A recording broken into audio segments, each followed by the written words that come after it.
बंगाल की महिला डॉक्टर का जिक्र कर अचानक रो पड़ी स्मृति ईरानी, फिर भयंकर गुस्से में ममता को फटकारा।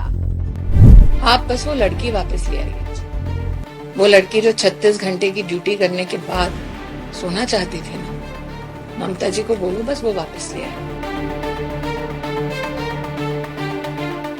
कोलकाता में महिला डॉक्टर के साथ हुए जघन्य अपराध की चर्चा पूरे देश में है, और सिर्फ चर्चा ही नहीं, देश की जनता में इसे लेकर आक्रोश है। ममता सरकार के खिलाफ रोष है। सबके जहन में एक ही सवाल, आखिर अपने वर्क प्लेस पर भी महिला सुरक्षित नहीं तो फिर कहां जाए। इतना ही नहीं, बलात्कार के बाद जिस तरह से उस लड़की के साथ क्रूरता की सारी हदें पार की गई, उसने बंगाल सरकार को भी सवालों के घेरे में ला खड़ा किया। यूं तो बंगाल में ऐसे कई घटनाक्रम हुए जिसने ममता के शासन प्रशासन पर उंगली उठाई, लेकिन 13 साल में पहली बार ऐसा कोई कांड हुआ है जिसने ममता सरकार की जड़ों को हिलाकर रख दिया है। शायद इसीलिए अब ममता खुद सड़कों पर उतरकर केंद्र के पाले में डालने की कोशिश करती हुई नजर आ रही हैं। खैर, इन सब के बीच पूर्व केंद्रीय मंत्री स्मृति ईरानी ने हाल ही में एक प्रेस कॉन्फ्रेंस की, जिसमें उन्होंने सीधा ममता सरकार को घेरा। बंगाल के इस केस का जिक्र कर पहले तो स्मृति ईरानी भावुक हुई, लेकिन उसके बाद कैसे ममता को फटकारा, जरा देखिए। मीडिया के रिपोर्ट्स के मुताबिक उस महिला के मृत शरीर से, आंखों से, वजाइना से खून बह रहा था। उसकी छाती पर वार हुआ था, पेट पर वार हुआ था, टांगों पर वार हुआ था, दोनों हाथों के नाखून टूटे पाए गए। निश्चित रूप से जब उसका बलात्कार हो रहा था, वो महिला अत्याचार से जूझ रही थी।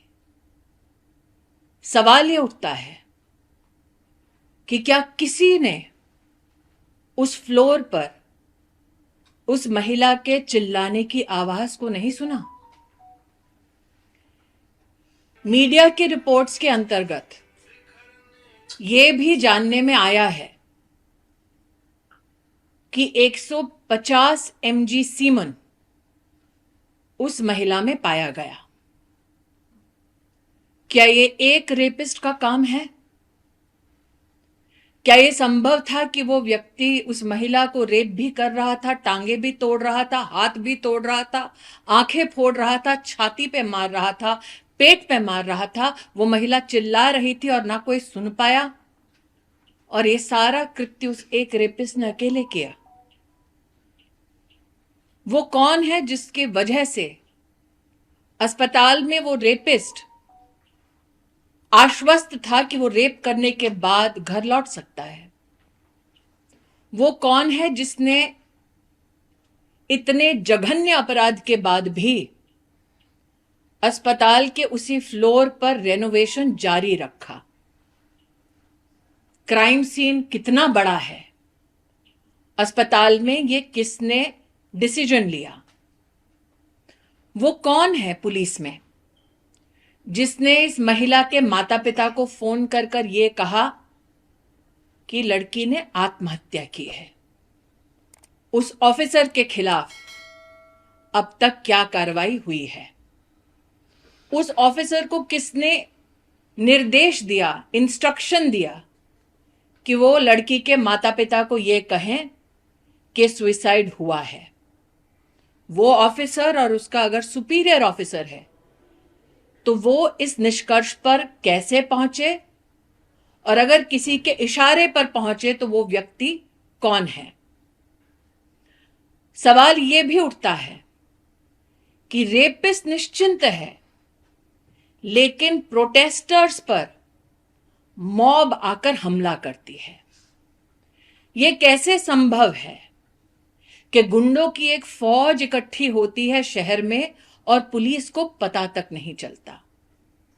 यह कैसे संभव है कि गुंडे आकर, मॉब आकर अस्पताल में तोड़फोड़ करते हैं, और मीडिया की रिपोर्ट से कहती है उन चीजों के साथ तोड़फोड़ करते हैं जो शायद एविडेंस का हिस्सा है? आज मैं सबसे गुजारिश करती हूं, सबसे निवेदन करती हूं, हम में से कई हैं जो मीडिया में हैं, पॉलिटिक्स में हैं, साधारण नागरिक का जीवन जी रहे हैं। निर्भया के निर्मम कांड के बाद हम सब हिंदुस्तानियों ने आवाज उठाई थी। कानून में भी बदलाव लाया गया, कानून को सख्त किया गया। जुडिशरी में आज महिला के ऊपर हुए अत्याचारों के केस कितने समय से लंबित हैं, इस वक्त मैं उस पर चर्चा नहीं कर रही। जो प्रोटेस्टर्स इकट्ठे हुए कलकत्ता शहर में, वो शायद एक दूसरे को ना जानते हैं, ना कभी किसी ने किसी से एक दूसरे का धर्म पूछा, ना रीजन पूछा, ना जाति पूछी, ना वोट प्रेफरेंस पूछा। विषय है कि उस लड़की को न्याय मिलेगा या नहीं मिलेगा। मैं आज हर उस प्रोटेस्टर से जो सड़कों पर उतरा है इस महिला को न्याय दिलाने के लिए, उनसे कहना चाहती हूं, पश्चिम बंगाल के हर उस नागरिक के साथ जो इंसाफ की तलाश में है, पूरा देश एकजुट होकर खड़ा है। लेकिन हमें सवालों पर वापस ध्यान केंद्रित करना है। एक लड़की का बलात्कार होता है अपने ही अस्पताल में। वो चिल्लाई तो किसी ने अस्पताल में सुना नहीं। उसकी टांगे तोड़ी गई, पेल्विक रीजन तोड़ा गया, हाथ तोड़े गए, नाखून उखाड़े गए, छाती पर मारा गया, पेट पर मारा गया, आंखें फोड़ी गई, वजाइना से ब्लीड कर रही थी, आंखों से ब्लीड कर रही थी, और ये सब एक रेपिस्ट ने किया। सवाल कई हैं, जवाब का इंतजार जनता को है। मैम, मुख्यमंत्री ममता बनर्जी ने कुछ देर पहले ही अभी उन्होंने भी एक प्रोटेस्ट रैली मार्च किया है। उसमें वो कह रहे हैं कि जो मुझे पता चला कि आरजीकर में जाकर सीपीएम और भाजपा ने तोड़फोड़ की है 14 तारीख को। मैं दोबारा कहती हूं, तेरा रेप मेरा रेप की पॉलिटिक्स को बंद करें ममता दी। क्या अब लड़की के बलात्कार के लिए, उसके इंसाफ के लिए हिंदुस्तान की जनता तभी आवाज उठाएगी उस लड़की की और उस प्रदेश की पॉलिटिक्स को देखकर? और अगर ममता जी को लेफ्ट विंग से इतनी ही परेशानी है तो इंडिया अलायंस छोड़ दें। लेकिन प्रश्न उठता है कि मिचिल विरोध प्रदर्शन किसके खिलाफ किया? प्रदेश की होम मिनिस्टर ममता जी हैं। हेल्थ का चार्ज किसके पास है? मुख्यमंत्री कौन है? तो किसके खिलाफ वो प्रदर्शन कर रही थी? अपने खिलाफ। जनता की आंखों में धूल झोंकना बंद करें। जनता जो जवाब मांग रही है उन जवाबों को दें। किसके आदेश पर यह कहा गया कि लड़की ने सुसाइड किया था? क्यों, अगर माता पिता पिटीशन कर रहे हैं कि 150 mg सीमेन है, तो क्या उसका उल्लेख एफआईआर में है? किसने मॉब को अलाउ किया एकत्रित हो और प्रोटेस्टर्स को पीटे? प्रोटेस्टर्स अनसेफ है, रेपिस्ट और मॉब सेफ है।